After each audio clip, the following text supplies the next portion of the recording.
الله الذي خلق السماوات والأرض وما بينهما في 6 أيام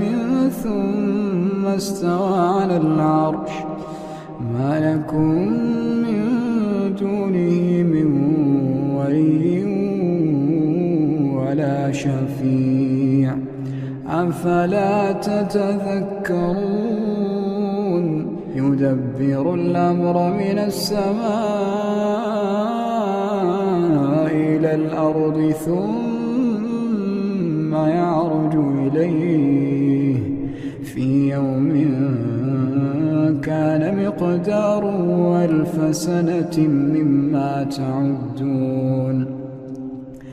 ذلك عالم الغيب والشهادة العزيز الرحيم